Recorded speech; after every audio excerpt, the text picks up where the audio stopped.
Hello friends, good morning and welcome to YouTube channel education Niketan. आज के हम इस वीडियो में 69th बीपीएससी जीएस पेपर 1 के डीआई सेक्शन के सॉल्यूशन लेकर उपस्थित हैं। हमारी कोशिश है कि आपको डीआई का सॉल्यूशन सरल तरीके से बताया जाए ताकि जो डीआई का खौफ है छात्रों के बीच में वो कम हो। नए पैटर्न के अनुसार डीआई के 4 प्रश्न आपसे पूछे जाते हैं, जिनमें से 2 प्रश्नों का उत्तर आपको एग्जाम हॉल में देना होता है। तो जो डीआई के प्रश्न थे वो 7 और 8 थे। 7 में 2 प्रश्न थे और 8 में भी 2 प्रश्न थे। तो चलिए 7 का प्रश्न ए लेकर शुरू करते हैं।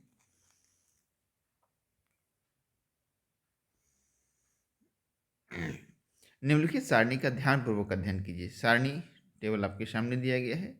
इस सारणी के नीचे दिए गए प्रश्न को उत्तर देने हैं आपको।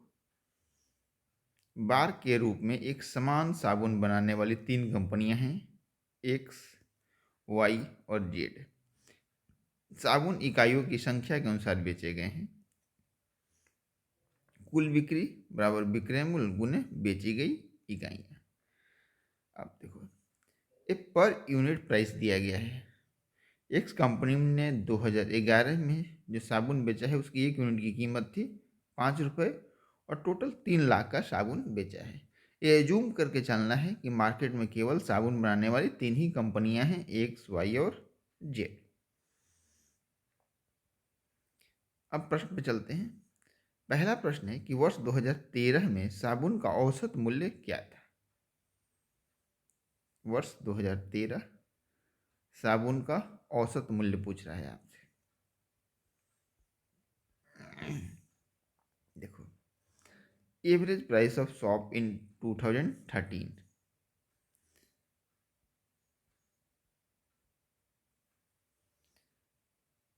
एक्स की कंपनी के साबुन का दाम कितना है 1 यूनिट का? 7 रुपया। वाई के 1 यूनिट साबुन का दाम कितना है? 5 रुपया। और जेड के 1 यूनिट साबुन का दाम कितना है? 8 रुपया। औसत दाम आपको पूछ रहा है 2013 में, डिवाइड कर दीजिएगा, कितना हो गया? 12 और 8 20, डिवाइडेड बाई 3 इजकल टू 6.6। तो 1 यूनिट का दाम कितना हो गया? 6.66 रुपीज़ पर यूनिट।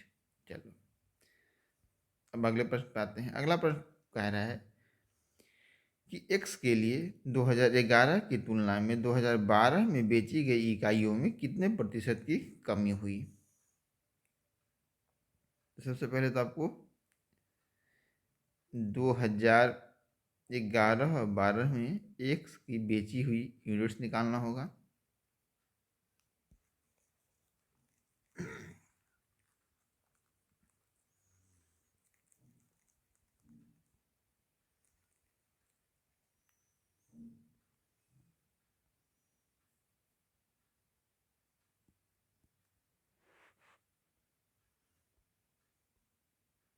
अब सोल्ड यूनिट निकलेगा कैसे? तो 2011 में टेबल पे आते हैं, 2011 और 2012। अब यूनिट की टोटल प्राइस कितनी बिकी है? 3 लाख की। 1 यूनिट की प्राइस कितनी है? 5। तो कितने यूनिट बिके? तो 3 लाख को डिवाइड कर लो 5 से, तो के यूनिट बिके 2011 में। 12 में कितना बिका? तो 3 लाख का ही सामान बिका है, लेकिन 1 यूनिट की प्राइस अधिक थी 2012 में। तो 30 5 तो 50 के बिका।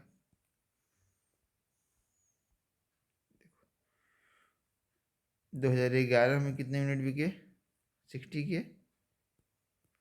2012 में यूनिट कितने बचे? 50 के। अब परसेंटेज कमी कितनी आई?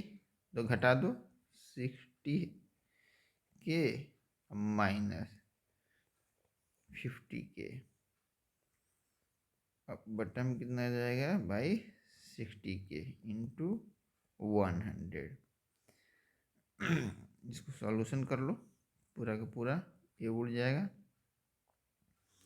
100/6 बराबर कितना आ जाएगा 16.66%। तो प्रतिशत कमी ये आपका आंसर हो जाएगा। एक सवाल आपके मन में आ सकता है कि क्या सर हम इतना शॉर्ट बना सकते हैं एग्जाम में? तो इतना शॉर्ट मत बनाइएगा, थोड़ा लैंग्वेज यूज कीजिएगा।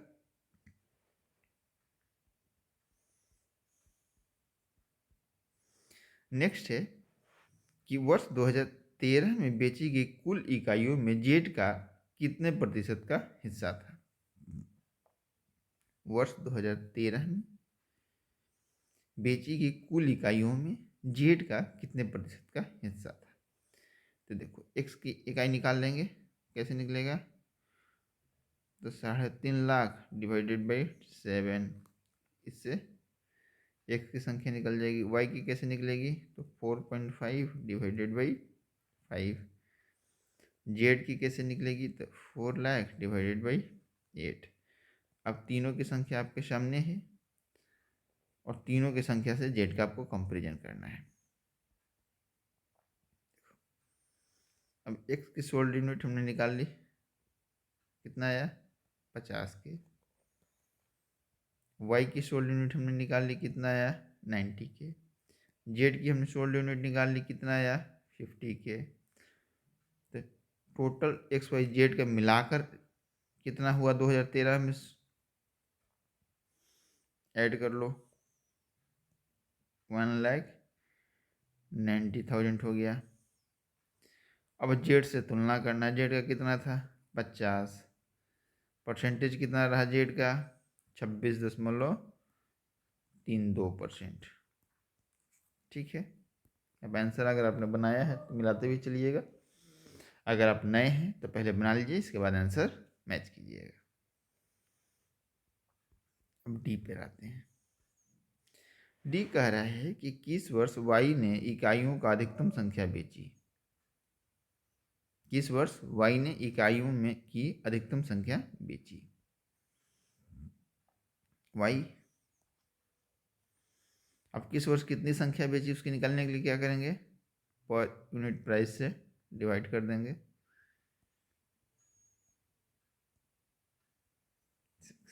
वही काम सॉल्यूशन में किया गया है। तो 4.4 divided by 4 1.1 lakh, 4.2 divided by 6.7 lakh, 4.5 divided by 5 equal to 0.9 lakh, 4.9 divided by 7 equal to 0.7 lakh, 4.2 divided by 6 equal to 0.7 lakh. इसलिए आपसे पूछा है कि वाई ने सबसे अधिक यूनिट किस वर्ष में बेचे? तो इस कैलकुलेशन के आधार पर एक कह सकते हैं कि वर्ष 2011 में सबसे अधिक यूनिट वाई ने बेचे हैं और यूनिट की संख्या कितनी है 1.1 लाख यूनिट्स। तो ये आपका आंसर हो गया। अब इस प्रश्न के आखिरी खंड में चलते हैं, ई सेक्शन पे।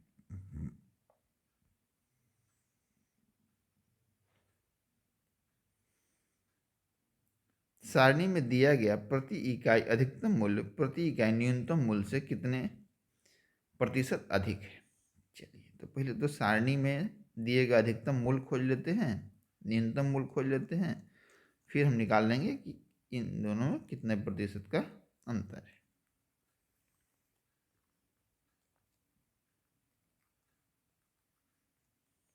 ये देखो, सब का निकालना है ना, तीनों में एक्स वाई जेड में। तो अधिकतम मूल्य आपको निकालना है 5 6 7 8 9, 4 5 6 7 6 7 6 8 5 6। तो सबसे अधिकतम मूल्य क्या हो गया 9। अब न्यूनतम देखो, न्यूनतम मूल्य क्या है 4। अब 4 से 9 कितना प्रतिशत अधिक है ये आपको निकालना है। अगर 4 से 8 हो जाता तो कितना होता 100% अधिक है, 9 है तो 125% हो जाएगा। इसका आंसर देख लो, बहुत आसानी से निकल जाएगा। हाँ, अब पर यूनिट प्राइस मैक्सिमम कितना है हमने दिखा दिया टेबल के माध्यम से आपको 9 रुपीज़। मिनिमम कितना है 4 रुपीज़। परसेंटेज इंक्रीज आपको पूछा गया है, तो 9 minus 4 equal to 5 divided by 4 into 100। अब बराबर कितना आ गया 125%, और यही हो गया आपका आंसर। तो 7 का पहला खंड का सारे प्रश्न आपके सॉल्व हो गए। अब आते हैं हम दूसरे खंड पे।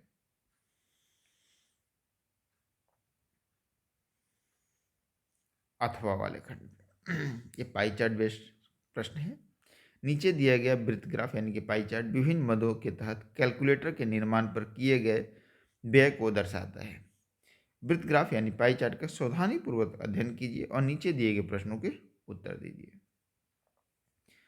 ये परसेंटेज में खर्च दिखाया गया है विभिन्न मदों पर। सॉफ्टवेयर में कितना है 12.5%, मिसलेनियस पे कितना है 17.5%, हार्डवेयर पे 25.5%, मशीनरी पे 22.5% एंड रिसर्च एंड डेवलपमेंट पे 22%।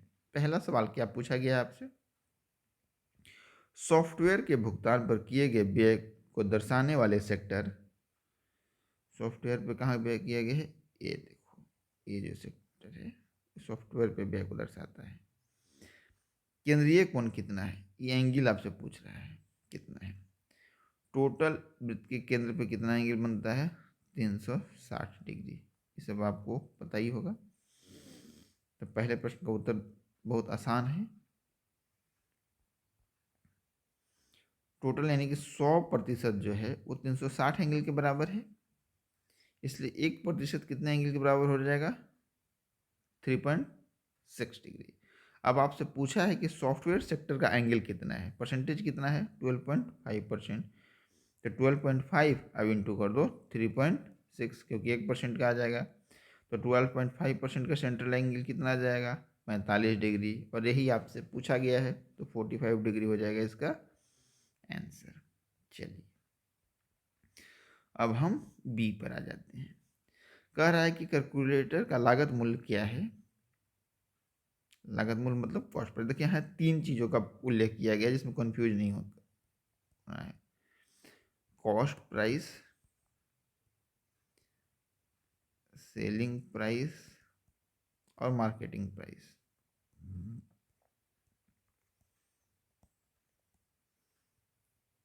यानी कि क्रय मूल्य, जिस क्रय मूल्य उसे बोलते हैं जो किसी वस्तु को बनाने में खर्चा आता है। सेलिंग प्राइस जिस प्राइस पर वस्तु को बेचा जाता है, और मार्केटिंग प्राइस जो अंकित मूल्य बोलते हैं, जो प्राइस वस्तु पर प्रिंट रहता है। ये कभी कभी सामान्य भी हो सकता है विक्रय मूल्य और अंकित मूल्य, लेकिन ज़्यादातर केसों में क्या होता है अंकित मूल्य जो होता है वो विक्रय मूल्य से अधिक होता है।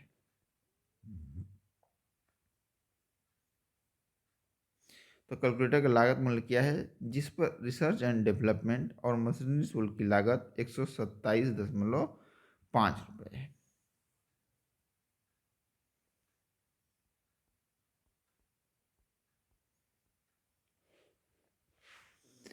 तो research and development and machinery ये दोनों का परसेंटेज कितना हो गया 44.5%, ये आप पाई चार्ट से देख सकते हैं।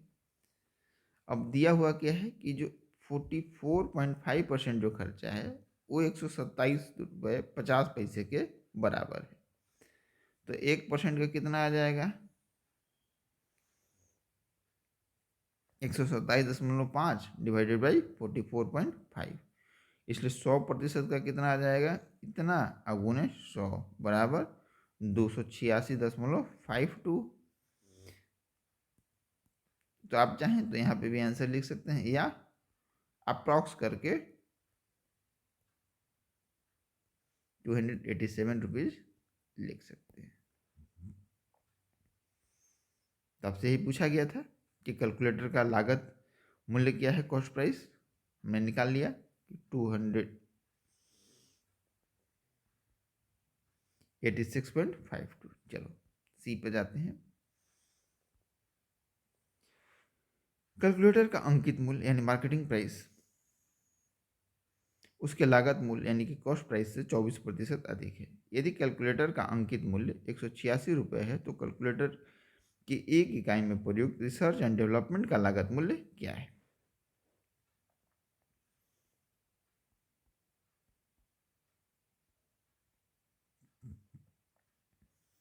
देखो, अंकित मूल्य कितना दिया हुआ है, 186 रुपये। मान लिया कि कॉस्ट प्राइस एक्स है, मार्केट प्राइस कितना हो जाएगा एक्स का 124%, इसलिए एक्स की वैल्यू कितनी आ जाएगी 150। अब कॉस्ट प्राइस ये तो पूरी की पूरी आ गई 150 रुपये कॉस्ट प्राइस। अब आपको पूछ रहा है कि रिसर्च एंड डेवलपमेंट का बताना है, तो रिसर्च एंड डेवलपमेंट का एंगल कितना है 22%, तो 150 का 22% निकाल लीजिए, कितना आ गया 33। तो 33 रुपये जो है उसके रिसर्च एंड डेवलपमेंट पे खर्च हुआ है कैलकुलेटर बनाने में। चलो डी पे आते हैं। डी कह रहा है कि यदि एक इकाई का मशीनरी का शुल्क 58.5 हो और अंकित मूल्य से 30% अधिक है, तो कैलकुलेटर का अंकित मूल्य कितना है।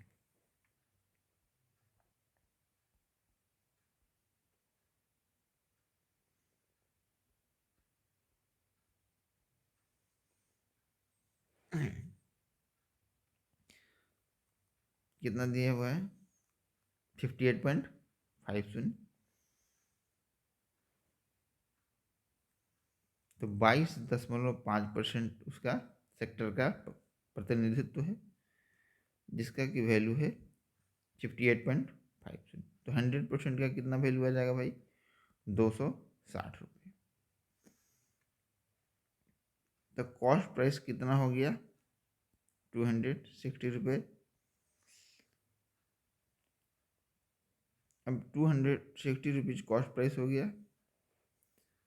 अब 130% कॉस्ट प्राइस का कितना हो गया 338 रुपये, इसलिए मार्केट प्राइस यानी कि अंकित मूल्य कितना हो गया आपका 338 रुपये। और यही आपसे प्रश्न पूछा गया डी में, देख लीजिए। यदि एक इकाई का मशीनरी शुल्क 58.50 है और अंकित मूल्य लागत मूल्य से 30% अधिक है, तो हमने लागत मूल्य पहले निकाल लिया और उसका 30% निकाल लिया, तो कैलकुलेटर का अंकित मूल्य हमें पता चल गया।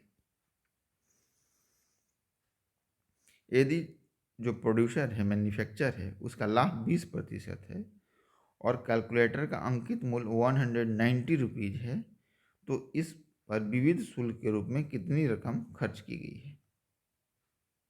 ठीक है, तो सबसे पहले हम क्या करेंगे, उस यूनिट का कॉस्ट प्राइस निकाल लेंगे और कॉस्ट प्राइस जब ही हम निकाल लेंगे तो मिसलेनियस सेक्टर के परसेंटेज से हम मिसलेनियस सेक्टर पर किए गए खर्च को निकाल लेंगे।